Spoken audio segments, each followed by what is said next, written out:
Bonjour à tous et merci d'être avec nous.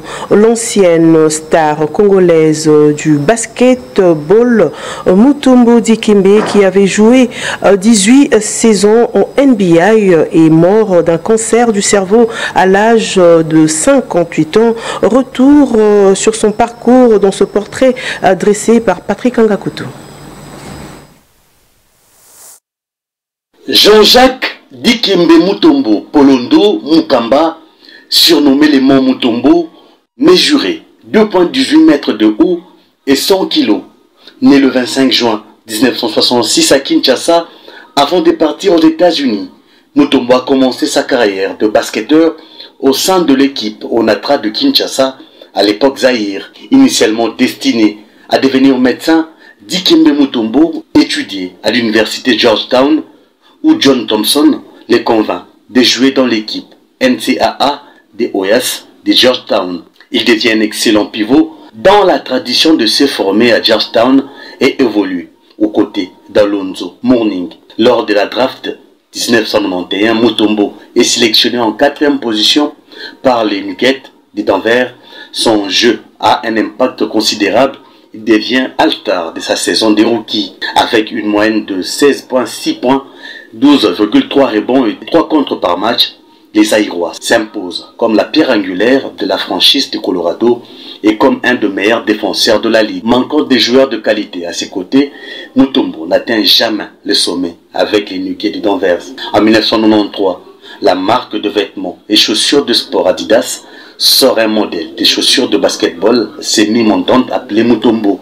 Les 3 bandes de la marque sont figurées sur ces modèles ornés d'un bouclier africain stylisé par 3 languettes passe lacées en plastique noir. En 1996, il rejoint les Hawks Atlanta avec lequel il continue ses prouesses défensives et est élu meilleur défenseur à plusieurs reprises. Mutombo Dikembe, avec les 76 de Philadelphie, en février 2001, Dikembe Mutombo rejoint les 76e de Philadelphie avec lequel il participe pour la première fois au final NBA. Perdu face aux Lakers de Los Angeles, il continue d'exceller en défense la saison qui suit avant de rejoindre le Nets de New Jersey où il passe la plupart de son temps à l'infirmerie. Il fait ensuite le bref passage chez les Knicks de New York, puis transite aux Bulls de Chicago où il ne joue aucun match avant d'atterrir aux Rockets de Houston en 2004. En réaction du décès de la légende de basketball Mutombo Dikembe, Congo Action pour une diplomatie agissante se dit attristé par cette disparition. Depuis les États-Unis, son coordonnateur Eric Kamba estime que Mutombo Dikembe a changé le monde et a amélioré les vies grâce à son travail humanitaire. On l'écoute. Congo Action pour la diplomatie agissante en cycle CADA est profondément attristé par le décès de Jean-Jacques Mutombo Dikembe, un des meilleurs espoirs de l'équipe de basketball de Georgetown University et par la suite un grand défenseur dans les plus grandes et prestigieuses équipes de la NBA. Jean-Jacques Mutombo Dikembe a été plébiscité 8 fois meilleure force défensive sur le terrain et a changé la manière de jouer au basketball. Jean-Jacques Mutombo Dikembe a été le premier ambassadeur mondial de la NBA. Plus important encore, il a véritablement changé le monde et amélioré d'innombrables vies grâce à son travail humanitaire et philanthropique en Afrique. Son départ laisse un vide immense dans les cœurs de toutes les personnes qui l'ont côtoyé et aimé. CADA adresse ainsi ses plus sincères condoléances à tous les membres de sa famille, à ses proches et à la NBA. Que son âme repose en paix.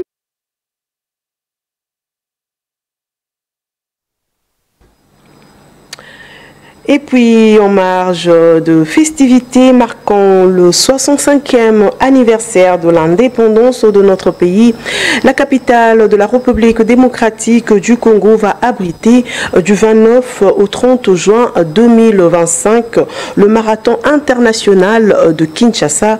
La première ministre Judith Suminwa a procédé au lancement de préparatifs de la première édition de cet événement sportif le lundi 30 septembre septembre 2024 à l'auditorium du fleuve Congo Hôtel. Adlin Macpolo.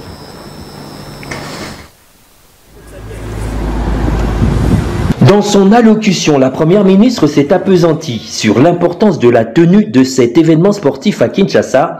Ce marathon va contribuer au bon positionnement de la RDC dans le concert des nations, a-t-elle martelé. Le gouvernement souminois accorde une place de choix à la promotion des sports, le pilier 4 du programme d'action du gouvernement dans l'axe stratégique intitulé « Promotion des sports comme l'un des leviers du rayonnement du pays et de l'amélioration de la santé des Congolais ». Le marathon international de Kinshasa est un événement qui positionnera, comme cela a été dit d'ailleurs, la République démocratique du Congo sous les projecteurs du monde entier.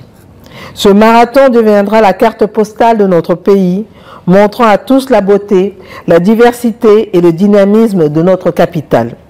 À cette occasion, Kinshasa deviendra le centre d'attention mondial, un véritable carrefour où se croiseront des athlètes de renom, des visiteurs internationaux et des passionnés de sport, tous rassemblés autour d'une cause commune, la promotion du sport pour le développement et l'unité. En accueillant cet événement, nous provoquons notre destin glorieux, celui d'une nation debout, prête à conquérir son avenir avec ambition et détermination. Raison de plus pour le ministre des Sports et Loisirs Didier Boudimbou d'insinuer que la tenue de ce marathon va marquer le début d'une véritable diplomatie sportive de la République démocratique du Congo. La date du 30 juin n'étant pas anodine car nous souhaitons marquer le lancement d'une véritable diplomatie sportive en République démocratique du Congo.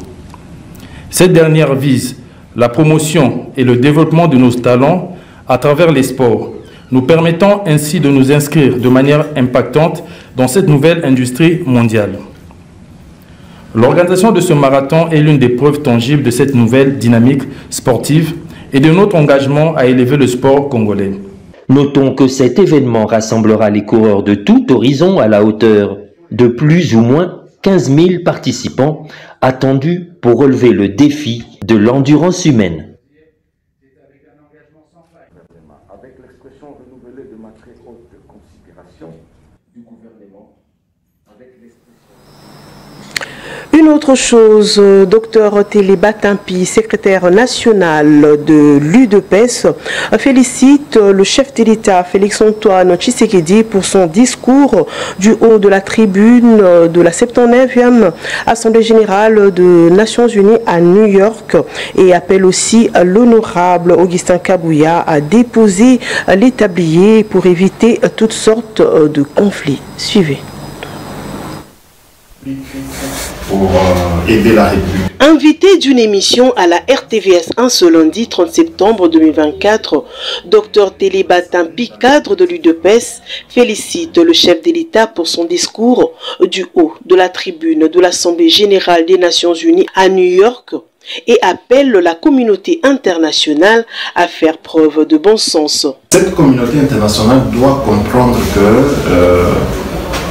la guerre infligée à la République démocratique du Congo à partir de l'Est, soutenue par le Rwanda, ne peut pas être considérée seulement comme une simple affaire de la RDC et du Rwanda. Il faut que cette communauté arrive à comprendre que c'est pour toute la communauté mondiale, c'est pour toute l'humanité. Tout simplement parce que la République démocratique du Congo se trouve au centre du monde en termes d'intérêt. Concernant la crise au sein de l'UDPS, ce cadre du parti au pouvoir demande à Augustin Kabouya de déposer le tablier pour éviter des éventuels conflits qui pourraient ternir l'image du parti. Bon, je ne pense pas qu'il va résister parce qu'il connaît le mécanisme de notre fonctionnement. Il connaît comment est-ce que à l'UDPS on n'impose pas la dictature. L'UDPS a combattu la dictature de Mobutu, a combattu la dictature de Musée Laurent Désiré Kabila, de Joseph Kabila et tous les bourreaux contre la République démocratique du Congo, et même a fait voir à la communauté internationale dans sa partie là où on avait difficile à être compris, on était assujetti. L'UDPS a combattu tout ça. Et ce n'est pas lui en tant que membre de l'UDPS qui connaît comment cela fonctionne. Et il n'est pas le premier secrétaire général à assumer ses fonctions au sein de l'UDPS.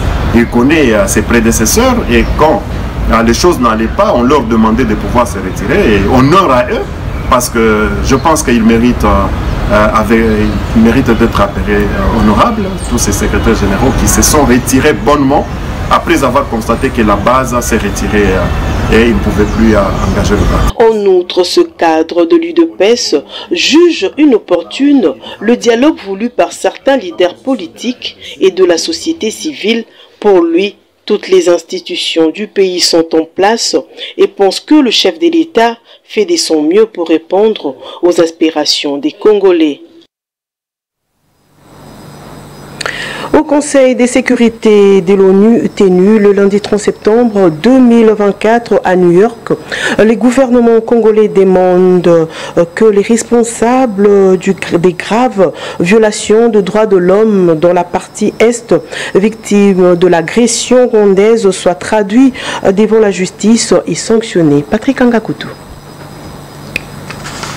Alors que le Rwanda, comme d'habitude, s'est dit ironiquement préoccupé par les violations en cours des droits humains en RDC, les représentants congolais au Conseil de sécurité des Nations Unies demandent que les responsables des graves violations en droits de l'homme répondent de leurs actes. Contrairement à l'accord cadre d'Addis Abeba, qui était dépourvu de toute mesure contraignante, il est impérieux que la mise en œuvre de ce processus de Luanda 100 ans, soit assorti des garanties de bonne fin et de justice. En clair, mon gouvernement demande que les responsables de cette forfaiture et des graves violations des droits de l'homme qui en découlent soient traduits en justice et sanctionnés le cas échéant. La MONUSCO dénonce cependant l'exploitation illégale des coltans à Massissi et Rutshuru, contrôlé par le M23. Kivu. La consolidation du contrôle administratif du M23 sur les territoires de Massissi et de Rutshuru dans le Nord Kivu leur a permis d'établir leur contrôle absolu sur la production de coltan. Le commerce depuis la zone de Rubaya, dont on estime qu'il fournit près de 15% de la production de tantale mondiale, génère, estime-t-on, $300 000 de revenus par mois pour les groupes armés. Cela est profondément préoccupant et doit cesser. Le blanchiment criminel des ressources naturelles de la RDC, trafiquées vers l'extérieur du pays, renforce les groupes armés, permettant de faire perdurer l'exploitation des populations civiles, dont un certain nombre sont réduites de facto en esclavage. Sans atermoiement, les États-Unis d'Amérique exigent le retrait de plus de 4000 troupes rwandais sur le sol congolais. Nous appelons toutes les parties à honorer ce cessez-le-feu et à indiquer à leurs groupes armés liés à en faire de même. Il s'agit d'un premier pas positif, mais il reste bien plus à faire. Il faut que chacun tienne ses engagements pour offrir la paix au peuple de cette région. Le Rwanda doit immédiatement retirer ses plus 4000 troupes du territoire de la RDC et cesser son soutien au mouvement M23. Le M23 doit immédiatement se retirer vers ses positions de novembre 2023 et la RDC doit agir immédiatement contre les FDLR et cesser son soutien à ce groupe. La prochaine réunion ministérielle RDC-Rwanda est prévue pour la première moitié du mois d'octobre avec objectif de parvenir à une attente qui aboutirait à un sommet Tshisekedi Kagame. Et pour terminer, 268 femmes et filles ont été violées à la prison centrale de Makala, précise Thérèse Nzalekov, chargée de programme au Fonds pour les femmes congolaises, lors de la réunion du Conseil de sécurité des Nations Unies sur la République démocratique du Congo le 30 septembre 2024. Elle confirme ainsi une situation humanitaire désastreuse en République démocratique du Congo. Suivez. L'ampleur que prennent les violences sexuelles et sexistes vient aggraver la vulnérabilité et impacte de manière disproportionnée les femmes et les filles. À ceci s'ajoutent l'agression et l'esclavage sexuel, la torture, l'enlèvement, le mariage forcé, les violences psychologiques, etc. Le manque d'accès à la nourriture, au bois de chauffe et d'autres produits de première nécessité expose encore plus de femmes, les filles et les enfants déplacés. En quête de ces besoins vitaux, ils encourent les grands risques d'être de nouveau confrontés aux nouvelles violences sexuelles. Mais aussi la précarité contextuelle les contraint à recourir aux relations sexuelles transactionnelles pour la survie, abusivement appelées sexe de survie. Avec plus de 90 000 cas de violences sexuelles documentés rien que l'année dernière, il est clair que la protection des femmes et des filles n'est pas garantie. En dehors des zones de conflit, y compris lorsqu'ils fuient l'insécurité, à l'intérieur et autour des camps des personnes déplacées, elles sont toujours en proie des prédateurs.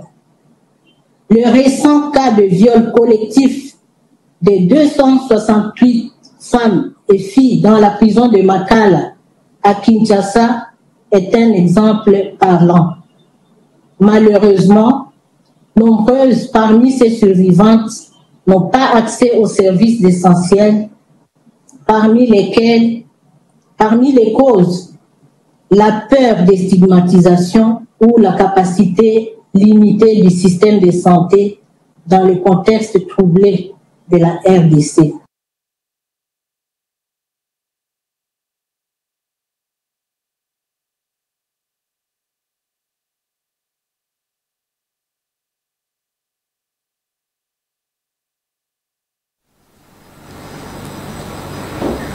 Voilà, fin de ce journal. Merci à vous de l'avoir suivi.